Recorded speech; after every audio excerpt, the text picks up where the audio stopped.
बलदेवपुर गांव इंद्रनगरी के पूर्वी हिस्से में बसा एक छोटा सा गांव था। मिट्टी के घर, खपरेल की छतें और खेतों की हरियाली ही यहाँ की पहचान थी। यहीं एक कोने में रहता था बलदेव, उसकी पत्नी शांति और उनके 2 बच्चे रानी और छोटू। यही उसका छोटा सा परिवार था। बलदेवपुर गांव खुशहाल तो था, लेकिन यहाँ के लोग बहुत ही स्वार्थी और कंजूस थे। गांव का कोई भी व्यक्ति किसी की मदद नहीं करता था। पिताजी, मैं आपको कितने दिनों से हरी चाचा की गरम गरम जलेबी लाने के लिए कह रही हूँ, लेकिन आप मेरी बात नहीं मानते। अब मैं आपसे नाराज हूँ और आपसे बात नहीं करूँगी। अरे नहीं नहीं मेरी प्यारी बेटी, मैं तुम्हें क्या बताऊं। मैं जब भी बाजार जाता हूँ जलेबी लाना भूल जाता हूँ, लेकिन आज मैं तुम्हारे लिए जलेबी जरूर लाऊंगा। अब तो मुस्कुरा दो। नहीं पिताजी, आपने पिछली बार भी ऐसा ही कहा था और आप बाजार से बिना जलेबी के ही लौट आए थे। नहीं नहीं बेटा, इस बार मेरा पक्का वादा है कि मैं तुम्हारे लिए जलेबी जरूर लाऊंगा। तुम बिल्कुल चिंता मत करो। और पिताजी, मेरे लिए आप बुढ़िया के बाल लेकर आएंगे, मुझे वो बहुत पसंद है। अरे सुनिए, घर में आटा चावल सब खत्म हो चुका है। अब मैं खाना कैसे बनाऊं? आप बाजार तो जा ही रहे हैं, वहाँ से राशन का सामान भी ले आइए, वरना आज खाना नहीं बन पाएगा। अरे शांति, मैं तो राशन का सामान कब का ले आता, लेकिन सेठ मंगल दास ने अभी तक मेरी मजदूरी के पैसे नहीं दिए। 3 महीने हो गए, लेकिन वो पैसे देने का नाम ही नहीं लेता। जब भी मैं उसके पास जाता हूँ कोई न कोई बहाना बना देता है। तो ऐसा कब तक चलेगा? आज आप उसके पास जाएं और पैसे मांगे। वो सेठ बहुत कंजूस है, जब तक आप बार बार अपने पैसे नहीं मांगेंगे वो नहीं देगा।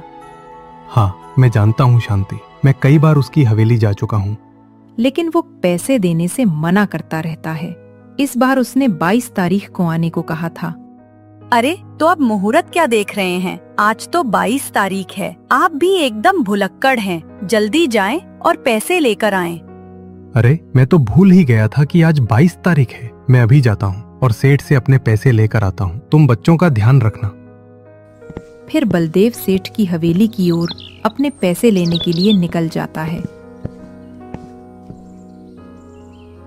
अरे बलदेव भाई, कहाँ जा रहे हो इतनी तेजी से? कोई गंभीर समस्या है क्या? क्या बताऊं भाई, सेठ मंगल दास ने 3 महीने से मेरी मजदूरी नहीं दी। जब भी मैं पैसे मांगने जाता हूँ कोई न कोई बहाना बना देता है। हाँ भाई, बिल्कुल सही कहा। सेठ मंगल दास बहुत कंजूस और खराब इंसान है। उसने मेरी मजदूरी के पैसे भी अभी तक नहीं दिए। उम्मीद करता हूँ कि तुम्हें आज पैसे मिल जाएं। लेकिन आज मैं पैसे लेकर ही लौटूंगा। और रमेश भाई, तुम्हारा मिट्टी के बर्तन बनाने का काम कैसा चल रहा है? कुछ कमाई हो रही है या नहीं? हाँ भाई, कमाई तो अच्छी हो रही है, बस मेहनत थोड़ी ज्यादा है। लेकिन परिवार का पेट भरना है तो मेहनत तो करनी ही पड़ेगी। फिर बलदेव सेठ की हवेली की ओर अपने पैसे लेने के लिए निकल जाता है। बलदेव सेठ की हवेली पहुंच जाता है। अरे बलदेव, आज हमारी हवेली में कैसे आना हुआ? आज तो कोई काम नहीं है, कभी और आना। सेठ जी, मैं काम करने नहीं बल्कि अपनी 3 महीने की मजदूरी के पैसे लेने आया हूँ। मेरे पास अब बिल्कुल पैसे नहीं है और मेरे बच्चे भूखे हैं। कृपया मेरे पैसे दे दीजिए, आपकी बड़ी कृपा होगी। अरे बच्चे भूखे हैं तो क्या मुझसे पूछकर तुमने बच्चे पैदा किए थे? अभी मेरे पास पैसे नहीं हैं, कुछ दिन बाद आ जाना। नहीं नहीं सेठ जी, ऐसा मत कहिए। मुझे घर के लिए राशन लेना है, वरना आज मेरा परिवार भूखा सोएगा। बलदेव, ये बहाने किसी और को देना। मैंने ऐसे बहाने बहुत सुने हैं। कुछ दिन बाद आना, तब मैं तेरे पैसे दूंगा। बुरा मत मानना मंगलदास, लेकिन तुमने अपने नौकरों को बहुत सिर चढ़ा रखा है। अगर मेरा नौकर ऐसा बोलता तो मैं अब तक उसकी पिटाई कर चुका होता। अच्छा, ऐसी बात है तो फिर मैं क्यों पीछे रहूं? इतना बोलकर मंगलदास बलदेव को मारने लगता है। ले, अब मिल गए तेरे पैसे। जब मैं अच्छे से बोल रहा था तब तुझे समझ नहीं आया। सेठ जी, गरीबों पर इतना जुल्म आपको एक दिन बहुत महंगा पड़ेगा। ये मेरी बद्दुआ है। अब चल भाग यहाँ से। मैंने बहुत से बद्दुआ देने वाले देखे हैं, लेकिन आज तक मेरा कुछ नहीं बिगड़ा। जल्दी भाग, वरना मेरा दिमाग खराब हो गया तो फिर से तेरी पिटाई करूं। उदास होकर बलदेव अपने घर की ओर निकल जाता है।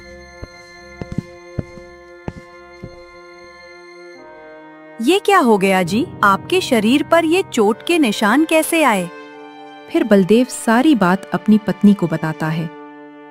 उस सेठ को कीड़े पड़े जो गरीबों की पसीने की कमाई को भी अपनी तिजोरी में बंद रखता है। अब जो हो गया उसे छोड़िए, ये सोचिए कि हम राशन का सामान कैसे लाएंगे, क्योंकि अब सेठ से पैसे मिलने से रहे और आपने बताया था कि घर में कुछ भी नहीं है। कोई बात नहीं, तुम चिंता मत करो और आराम करो। मैंने गुल्लक में कुछ पैसे जमा किए थे, मैं उसे तोड़ देती हूँ, फिर आप उसी से राशन का सामान लेकर आइए। लेकिन शांति, उस गुल्लक में पैसे तो तुमने अपनी सोने की बालियां खरीदने के लिए जमा किए थे, उसे रहने दो, हम कोई और रास्ता देखते हैं।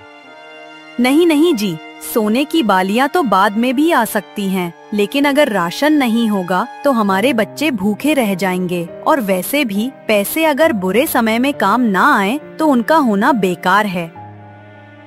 फिर शांति अपना गुल्लक तोड़ देती है और उसमें से निकले पैसे बलदेव को दे देती है। बलदेव बाजार जाकर राशन का सामान ले आता है। इसी तरह कुछ दिन बीत जाते हैं। अब बरसात के दिन आ चुके थे। सभी गांव वाले बारिश का इंतजार कर रहे थे ताकि खेतों के सूखे चेहरों पर हरियाली लौट आए। शांति, आज भी मुझे कोई काम नहीं मिला। अब समझ नहीं आ रहा कि आगे गुजारा कैसे होगा। मैंने कई जगह देखा लेकिन कहीं काम नहीं मिला। आप चिंता मत कीजिए, अभी घर में कुछ दिनों का राशन और थोड़े पैसे बचे हैं। आप बस ऊपर वाले पर भरोसा रखिए, सब ठीक हो जाएगा। हाँ, अब तो बस ऊपर वाले पर ही भरोसा है। लेकिन शांति, मैंने सोचा है कि मैं कोई व्यापार शुरू करूं। तुम्हें याद है, रमेश को भी कोई काम नहीं मिल रहा था, फिर उसने मिट्टी के बर्तन बनाने का काम शुरू किया और उसकी कमाई बहुत अच्छी हो रही है, उसने मुझे बताया था। तो क्या आप भी मिट्टी के बर्तन बनाओगे?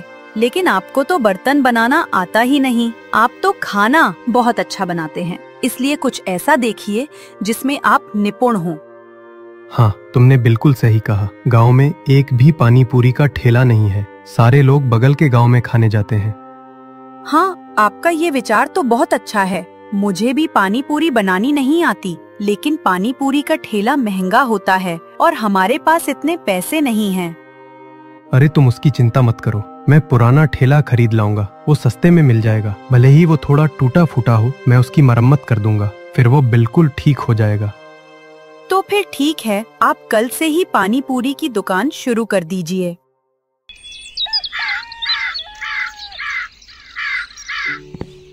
अगले दिन बलदेव एक पुराना ठेला खरीद लाता है और उसकी मरम्मत करने लगता है। दूसरी ओर शांति पानी पूरी बनाने लगती है। सब कुछ तैयार करके बलदेव बाजार में पानी पूरी बेचने निकल पड़ता है। ताजा ताजा पानी पूरी खा लो। तभी एक आदमी बलदेव के पास आता है। जरा एक प्लेट गोलगप्पे तो देना, देखता हूँ तुम्हारे गोलगप्पों का स्वाद कैसा है। फिर बलदेव उसे गोलगप्पे देता है। आदमी गोलगप्पे खाना शुरू करता है, उसे वे बहुत स्वादिष्ट लगते हैं। इस तरह जो भी बलदेव के गोलगप्पे खाता वो तारीफ किए बिना रह नहीं पाता। धीरे धीरे उसकी दुकान पर भीड़ बढ़ने लगी और उसकी कमाई भी अच्छी होने लगी।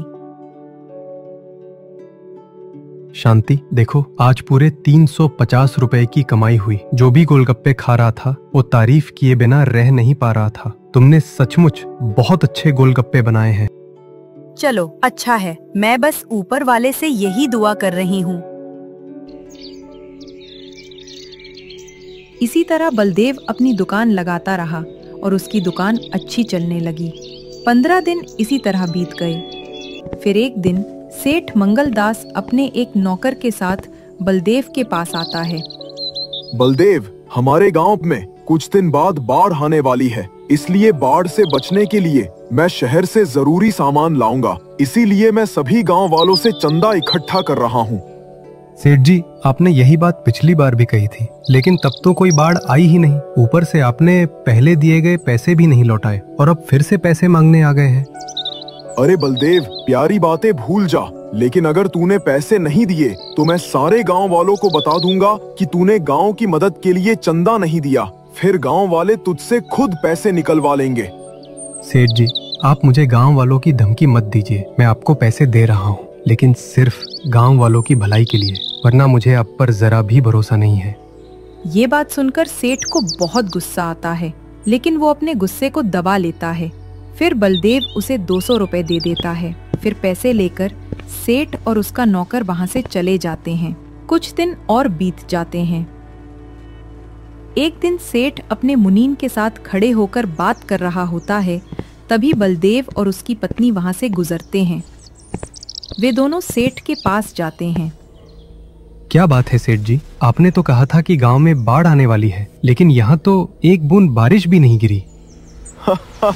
बस बारिश होने ही वाली है, कुछ दिन और है, फिर बारिश शुरू हो जाएगी। अच्छा, लेकिन आपने तो ये भी कहा था कि आप चंदा इकट्ठा करके शहर से सामान लाएंगे, लेकिन आपने तो कुछ भी इंतजाम नहीं किया। कहीं सारे पैसे आपकी जेब में तो नहीं चले गए? चुप कर जा बलदेव, 200 रुपए का चंदा देकर अपने आप को राजा समझ रहा है? किसी और ने मुझे ये सवाल नहीं पूछा। इतना सुनकर दोनों पति पत्नी वहां से चल देते हैं, लेकिन सेठ को बलदेव की बात बहुत बुरी लगती है। सेठ जी, एक बात बता दीजिए, क्या गांव में सचमुच बाढ़ आने वाली है या आपने सबको झूठ बोला है?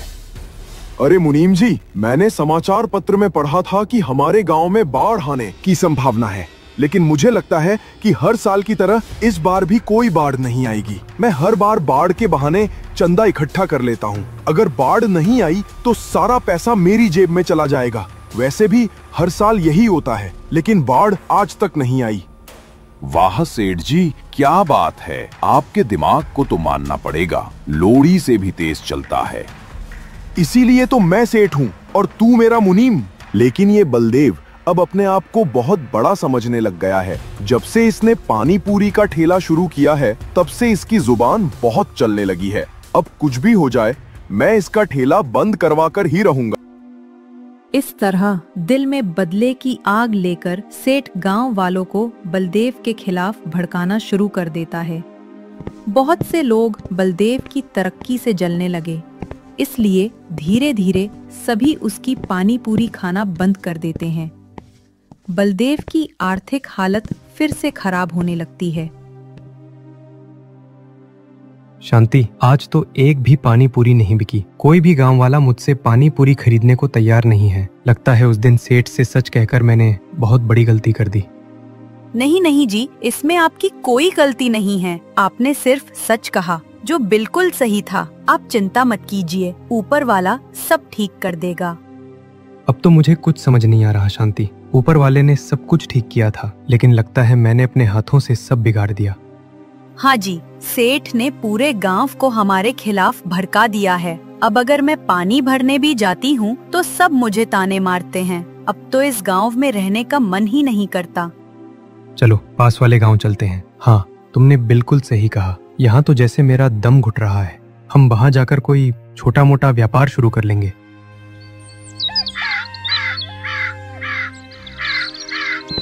इस तरह दोनों अपने बच्चों के साथ गांव से निकल पड़ते हैं। दूसरे गांव के रास्ते में एक जंगल पड़ता है। वे चलते चलते थक जाते हैं और एक बड़े पेड़ के नीचे बैठकर आराम करने लगते हैं। अरे शांति, मुझे बहुत तेज भूख लग रही है। तुमने कुछ खाने के लिए साथ लिया है? अब मैं क्या बताऊं जी, हमारे घर की हालत फिर से पहले जैसी हो गई थी। फिर भी मैंने 2 रोटियां बनाकर रखी थी, क्योंकि घर में बस उतना ही राशन था। चलो कोई बात नहीं, हम 4 लोग हैं, सब आधी आधी रोटी खा लेंगे। बलदेव जैसे ही रोटी का टुकड़ा उठाकर खाने लगता है, तभी वहाँ एक बूढ़ी महिला आती है। उसके चेहरे पर झुर्रियां और आंखों में भूख की चमक थी। बेटा, अगर तुम्हारे पास कुछ खाने को हो तो मुझे दे दो। मैंने 3 दिन से कुछ नहीं खाया। यहाँ से गुजरने वाले राहगीरों से मदद मांगी, लेकिन किसी ने कुछ नहीं दिया। अगर मुझे जल्दी कुछ नहीं मिला तो मैं मर जाऊंगी। हाँ जी, आपने बिल्कुल सही कहा। माँ जी का चेहरा ही बता रहा है कि वो कितनी बेबस और लाचार हैं। बलदेव और शांति अपनी रोटियां उस बूढ़ी महिला को दे देते हैं। वो जमीन पर बैठकर रोटी खाने लगती है। रोटी खाते ही वो एक सुंदर परी में बदल जाती है। अरे तुम कौन हो और वो माँ जी कहाँ गई?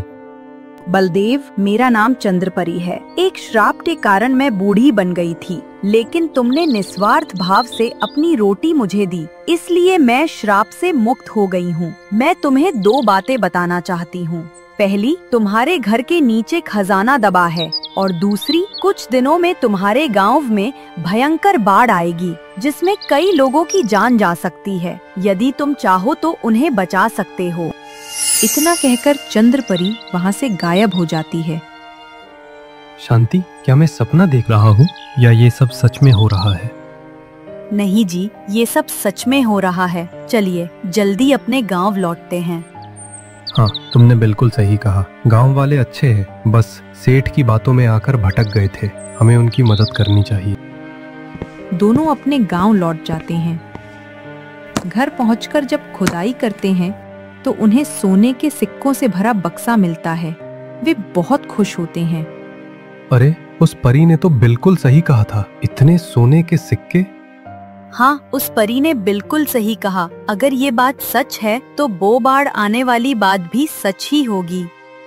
हमें सभी गांव वालों को ये बात जल्द ही बतानी होगी। बलदेव और उसकी पत्नी फिर गांव वालों को बाढ़ के बारे में चेतावनी देने लगते हैं, लेकिन किसी को उनकी बातों पर भरोसा नहीं होता।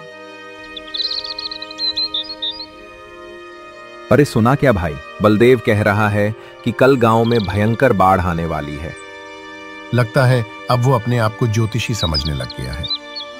हाँ भाई, तुमने बिल्कुल सही कहा। उसका पानी पूरी का व्यापार जब बंद हो गया तो अब उसने भविष्यवाणी शुरू कर दी है। वो भला कुछ भी कर ले, हमें बेवकूफ नहीं बना पाएगा।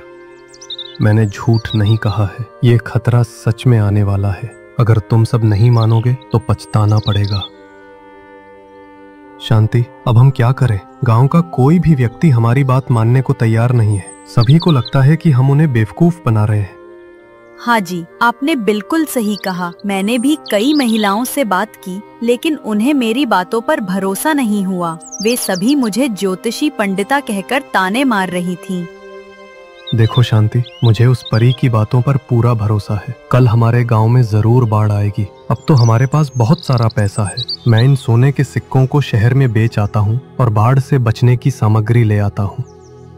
हाँ जी, आपने बिल्कुल सही कहा। जल्दी जाइए, शायद ऊपर वाला ही हमारे द्वारा लोगों की जान बचाना चाहता है। फिर बलदेव सोने के सिक्कों की पोटली लेकर शहर की ओर निकल जाता है और शाम तक बाढ़ से बचने के लिए कई सारी हवा से चलने वाली नावें और पानी में तैरने वाली जैकेट्स लेकर लौटता है।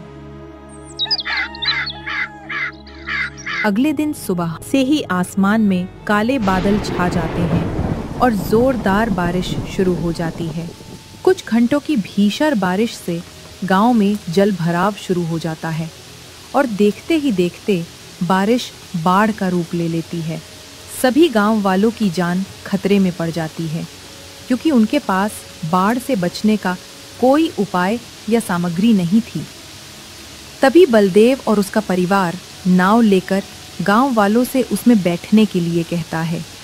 सभी लोग नाव में बैठने लगते हैं, जिससे कई लोगों की जान बच जाती है, लेकिन कुछ लोगों को बलदेव नहीं बचा पाता। कुछ समय बाद बारिश रुक जाती है और बाढ़ का पानी भी गांव से निकल जाता है, लेकिन सभी लोग लाठियां लेकर सेठ के घर के बाहर पहुंच जाते हैं। सेठ मंगलदास, जल्दी घर से बाहर निकल। आज तेरे कारण मैंने अपने बेटे को खो दिया। तूने हम सभी से चंदा इकट्ठा करके बाढ़ से बचने का कोई सामान नहीं खरीदा। सेठ ने घर के अंदर से ही लोगों का आक्रोश देख लिया था और वह बहुत डर गया था। फिर भी हिम्मत करके वो बाहर निकलता है और लोगों को समझाने की कोशिश करता है। देखो भाइयों, मुझे लगा कि अब बाढ़ शायद नहीं आएगी और मैं आप लोगों के पैसे लौटाने वाला था, लेकिन तभी अचानक बाढ़ आ गई और मैं कुछ न कर सका। हाँ सेठ मंगलदास, तू भले ही कुछ न कर सका, लेकिन अब हम सब कुछ करेंगे। सभी गांव वाले मिलकर सेठ को बहुत पीटते हैं और गांव से बाहर निकाल देते हैं। उसी दिन के बाद से सभी गांव वाले बलदेव और शांति का बहुत अधिक सम्मान करने लगते